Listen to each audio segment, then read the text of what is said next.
आपको पता होगा इन दिनों धान खरीदी का आज दूसरा महीना चल रहा है और 1 नवंबर से खरीदी होने के बाद 31 जनवरी को जिस तरह से धान खरीदी हमारे प्रदेश में अंतिम होती है, उसी दरमियान आप देखेंगे जिस तरह से शुरुआती दौर में यदि हम धान की परिधान और उठाव की बात करते हैं तो उसी दरमियान होता क्या है, स्टार्टिंग में सभी ज़िले के, प्रदेश के किसी एक ज़िले की नहीं बोल रहा हूँ, यदि हम सभी ज़िले की बात करते हैं तो उठाव की स्थिति शुरुआती दौर में बहुत अच्छी रहती है।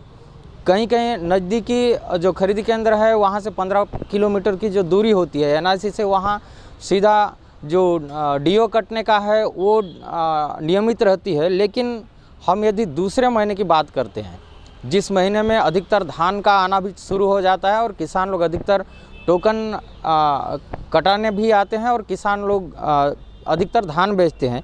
लेकिन हमारे प्रदेश की स्थिति आपको बता दूं, जिस तरह से आज हम बस्तर के इस जगदलपुर में मौजूद हैं और जगदलपुर में 79 उपार्जन केंद्र है जिसमें धान की जो उठाव है वो नहीं के बराबर हो रही है। और बस्तर संभाग में आप देखेंगे तो पखानजूर के परलकोट में, जैसे हमने परसों दिखाया था, वहाँ 4-4 दिन से खरीदी बंद है जगह नहीं होने की वजह से, जिसकी सुखद का जो मार है वो सीधा सीधा खरीदी समिति झेलती है।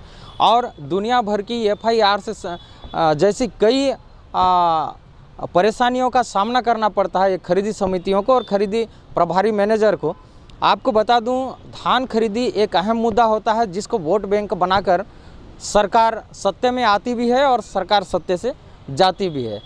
माना कि इस बार कर्जा माफ़ नहीं हुआ, फिर भी जो हवाई में बीजेपी का जो 2 लाख तक का कर्जा माफ़ का जो चर्चा था पूरे प्रदेश में था, जिसके वजह से किसान लोगों ने भी कुछ हद तक समर्थन दिया। लेकिन यदि हम खरीदी समिति की ओर जाते हैं तो सीधा सीधा उसकी ओर ध्यान किसी बड़े अधिकारी का भी नहीं जाता। हालांकि खरीदी जब शुरू होती है और चलते रहती है तो बाकायदा SDM तहसीलदार से लेके हर राजस्व अमला के हर व्यक्ति घड़ी घड़ी अपना दौरा, अपनी जांच टीम बनाते रहते हैं, चलते रहते हैं। लेकिन जब धान खरीदी समितियों में भर जाता है तो उठाव के लिए कोई भी ध्यान नहीं देता और कहना चाहिए उठाव के लिए जस का तस छोड़ दिया जाता है। तो हमारे बीच बस्तर संभाग से कुछ मैनेजर्स लोग यहाँ पर हैं, प्रबंधक लोग हैं, जो अपनी समस्याओं को लेकर शहीद पार्क में विचार विमर्श कर रहे हैं कि धान की उठाव को लेकर क्या कुछ किया जाए जिससे बहुत जल्दी धान का उठाव हो और जो खरीदी समिति में दिक्कत आ रही है जगह की वो बन पाए और व्यवस्था यानी सुगम होना चाहिए। हमारे बीच में उमेश सेठिया जी हैं और ये पूरे प्रबंधक का जो ग्रुप देख रहे हैं, इनसे बात करते हैं कि समस्या कितनी बड़ी हुई है और इस समस्या को लेकर सरकार से क्या बोलना चाहते हैं। मैं उत्तम सेठिया, सहकारी समिति कर्मचारी संघ के जिला अध्यक्ष।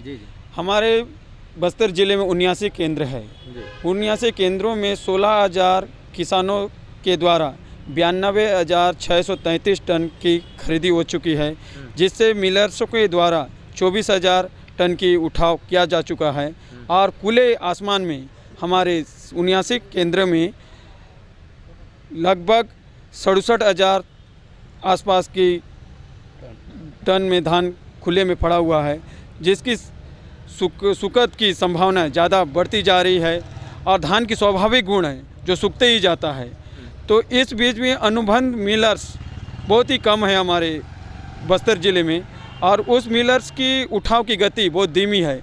इसलिए हम सभी चाहते हैं कि बस्तर ज़िले की जो संग्रहण केंद्र है वीरिंगपाल और नियानार, उसको जल्द से जल्द चालू किया जाए और पूरे बस्तर ज़िले के सभी धान केंद्रों से उसका उठाव किया जाए, जिससे कि हमारे अल्प वेतन कर्मचारी अल्प वेतन में काम जो करते हैं हमारी समिति में, वो उसके मार्च की जेल से जो झेलना पड़ता है उनसे वो बच सके। बस सरकार और आगे की जो हमारे DMO सर से भी गुजारिश है कि जल्द से DOTO काट के हमारे धान को जल्द से जल्द उठाव किया जाए और सुकत जो लैम्स को झेलनी पड़ती है उससे हम लोग बस बताएंगे। अभी लगभग बस्तर संभाग में बस्तर ज़िले में कितनी मात्रा में धान होगी अभी बस्तर जिला में 67,000 टन बचा हुआ है जी। और जो हमारे पूरे खरीदी में 92,633 टन की खरीदी हो चुकी है, उसमें से 24,000 टन के उठाव किया गया। जैसे कि 24,000 टन का उठाव किया गया है और लगभग 68,000 के आसपास अभी भी खरीदी समिति में धान है। आपको बता दूं, जब धान किसान बेचने लाता है तो आजकल होता क्या है, सीधा सीधा जो मशीनें हैं, एक से एक जो यांत्रिक चीज़ है, सीधा खेत में ले जाकर किसान क्या है, धान का मर्जन करता है, मिजाई करता है और सीधा सोसाइटी में ले आता है, लेम्स में ले आता है। आपको बता दूं, एक महीना यदि किसी बोरा में पड़ा रहता है धान तो उसमें भी 500 ग्राम का कमी होता है जब एक खुले आसमान के नीचे रहता है। जैसे उमेश सेठिया ने बताया कि खुले आसमान में बाकायदा 3 महीना तक धान पड़ा रहता है तो निश्चित रूप से 1.5 से 2 किलो की हर बोरे में कमी आती है।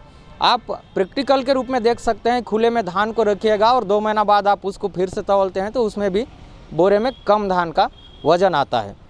तो इस तरह की मार हमारे प्रदेश के सभी खरीदी समिति झेलती है, जिसको लेकर हमने कल मारपेट से इफ्तार मैडम से जब हमारी बात हुई तो उन्होंने बताया कि जिले के कलेक्टर, सभी कलेक्टर्स को हमने उठाव के लिए नोटिस जारी किया है। अब वहाँ पे यदि नहीं उठा पा रहे हैं, व्यवस्था सही नहीं कर पा रहे हैं तो ये जिले के कलेक्टर की गलती है। अब देखने वाली बात यह है, आज जैसे रायपुर में जो मारपेट है वहाँ पे आज मीटिंग चल रही है, सभी डीएमओ बैठे हुए हैं। देखते हैं उठाव की स्थिति को लेकर किस तरह से वहाँ चर्चा की जाती है और कैसा निर्णय उठाव को लेकर लिया जाता है, जो कि समस्या का एक बहुत बड़ा कारण है। धान के नहीं उठने से कई खरीदी समितियों में सुखद की समस्या हमेशा बनती आती है। आप अखबारों की सुर्खियों में भी देखेंगे, कई बार धान की उठाव को लेकर, धान की जो शार्टेज है उसको लेकर कई मैनेजर निलंबित होते हैं, कई प्रबंधक के ऊपर अन्य तरह की गाजें गिरती है। लेकिन इस बार वो स्थिति ना निर्मित हो, ऐसा करके हमारे बस्तर संभाग के जो प्रबंधक लोग का जो दल है, ये इनका कहना है। और ज़िले में धान की उठाव को लेकर बहुत जल्दी सरकार कुछ न कुछ निर्णय ले और जितने भी कहना चाहिए ये जो संग्रहण केंद्र हैं ये सबको चालू करवाए, जिससे स्थिति सुधर सकती है। क्योंकि अभी भी कई खरीदी केंद्रों में धान रखने के लिए जगह नहीं है। आप देख रहे हैं बस्तर संदेश और मैं कार्तिक कश्यप, जगदलपुर।